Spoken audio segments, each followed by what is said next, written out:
কেউ না বলবে আমরা ওই নাটাকে হ্যাঁ করেই আসবো। এইভাবে আমাদের মন থেকে জোর নিয়ে যেতে হবে, তাহলে অটোমেটিক কিন্তু আমরা পারবো। কে কখন আমাদেরকে চার্জ করবে, আপলাইন বলবে যাও গেলে, আপলাইন ঠেলছে উঠলে না, সেলফ চার্জ একদম নিজের স্বপ্ন। বলছে এপিজে আব্দুল কালাম কি বলছে, যে স্বপ্ন সেটা নয় যেটা তুমি ঘুমিয়ে দেখো, স্বপ্ন সেটা যেটার প্রত্যাশায় তোমাকে ঘুমোতে দেয় না। তাহলে আমরাও এই হল থেকে আমরা এইভাবেই যাব যে আমার বাবার কি আছে, আমার স্বামীর কি আছে, আমার শ্বশুরের কি আছে, এইসব দেখবো না, আমি নিজে কি আমি প্রমাণ করে দেবো।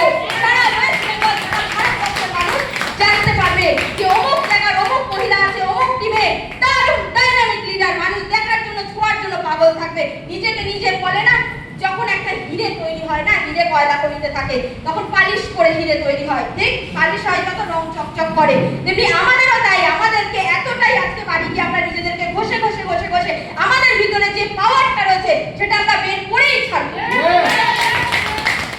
এইভাবে আমরা কিন্তু সবাই কাজ করব। যখন আমরা এতদিন বাইরে থেকে আমরা নুন তেল হলুদ খেয়ে এসেছি, কিন্তু কেউ আমাদের কোনো কিছু দেয়নি, কেউ কোনো কিছু দেবেও না, কোনোদিন দেওয়ার জায়গাও নেই। কিন্তু এখানে কি বলছে, আরসিএম বিজনেস থেকে, আরসিএম থেকে যদি কেউ প্রোডাক্ট খায়, আরসিএম এর জিনিস খায়, তাহলে কি হবে, বাইরের থেকে জিনিস খেলে, প্রোডাক্ট খেলে কি হবে, শরীর অসুস্থ হবে। আর আরসিএম থেকে জিনিস খেলে শরীর সুস্থ হবে। তাহলে আমরা কোনটা খাবো, আরসিএম না বাইরে? যদি আমরা বাইরের দোকান থেকে জিনিস খাই, টাকা দেবো, টাকা চলে যাবে। আরসিএম থেকে জিনিস খাবো, কি হবে, টাকা আসবে। টাকা কি হবে, আসবে। যে বলবে না আসবে না, তার আসবে। তাহলে টাকা কি হবে, আসবে। সবাই বলছে তো, তাহলে টাকা আসবে না। আর যারা আরসিএম থেকে প্রোডাক্ট খাচ্ছে তারা কিন্তু ইয়ং হবে, আর বাইরে থেকে যারা প্রোডাক্ট খাবে তারা কিন্তু বুড়ো হবে। তাহলে আমরা কি ইয়ং হতে চাই না বুড়ো হতে চাই? ইয়ং হতে চাই, সবাই চায়। দেখি কি যারা একটু বয়স হয়ে গেছে না, একটু ফেসবুকে বা হোয়াটসঅ্যাপে ফটো দেখি, দেখি কি ইয়ং বেলার ছবিটা রয়েছে। তা আমি আমার মাকে বলছি, মা সবাই আগের ছবি দিয়ে রাখে কেন? আমার মা বলছে সবাই ইয়ং হতে চায়, তাহলে আজকের প্রোডাক্ট খেলেই তো হয়, পুরোটা ছবি দেওয়ার তো দরকার নেই, চিনতে টিনতে পারিস না কেন? হয়তো কোনো মাঝ বয়সী মানুষ চুলটা এখন পেকে গেছে, তখন কাঁচা ছিল, আমি চিনতে পারছি না দেখে। মানে আরসিএম এর প্রোডাক্ট খেলে আমরা সবাই দীনেশ চৌধুরী স্যারকে দেখেছি না, ওনার কিন্তু কেউ বলবে না দেখে বয়স হয়েছে, সেইভাবে বয়স কিন্তু হয়েছে, বয়স হয়েছে, সংখ্যায় বেড়েছে, কিন্তু ওনার গঠনে কিন্তু কোনো কিছুতে বয়স চেঞ্জ হয়নি। তাহলে এখান থেকে আমরাও যদি সবাই এই প্রোডাক্ট খাই এখন থেকে, যে যেখানে আছো না বয়স, এখানে বয়স স্টপ হয়ে যাবে, যার সংখ্যা বাড়বে। আর আরসিএম বিজনেস করলে,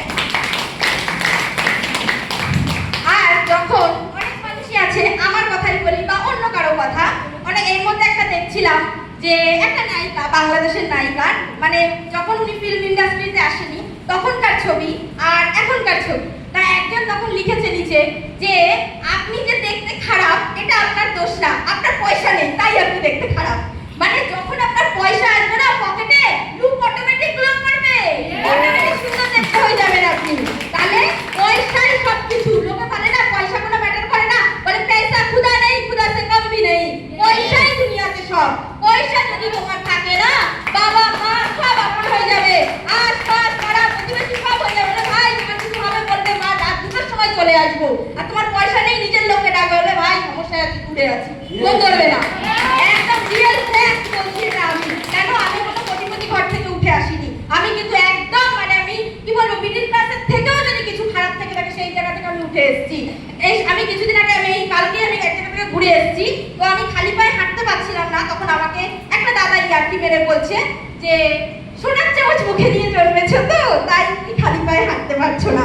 তো সঙ্গে সঙ্গে আমি বলেছি সোনার চামচ মুখে নিয়ে আমি জন্মাইনি, সোনার চামচটা আমাকে তৈরি করতে হয়েছে। আমি বলেছি তার আগে মানে ভিডিও রিপিট করেছে, সঙ্গে সঙ্গে কথাটা বলছে না না আমি এমনি বললাম কথাটা, আমি জানি তুমি কতটা স্ট্রাগল করে জায়গাটা এসেছো। তাহলে আমরা কিন্তু যে যে গরিব ঘরে জন্মেছো সেটা নিয়ে দুঃখ পেও না, টার্গেট নাও, আমরা কেউ গরিব হয়ে মরবো না। কেন, আরসিএম বিজনেস যারা করে না তাদের ঘরে কোনো গরিব বাচ্চা জন্মায় না। আরসিএম বিজনেস যে বাড়ি থেকে করে, যার বাবা মা, তার বাচ্চা কাচ্চা জন্ম থেকেই কোটিপতি হয়। তাহলে আমরা আজকে শপথ নেব যে আমাদের বাচ্চা কাচ্চা যারা রয়েছে আর যাদের এখনো হয়নি বা যাদের হয়েছে, যে আমাদের বাচ্চা কাচ্চার কোনো দিন যেন কোনো কষ্ট না ভোগ করতে হয়। আমরা এত দারুণ সিস্টেমে এসেছি। ওই জায়গাটা রেখে যাব।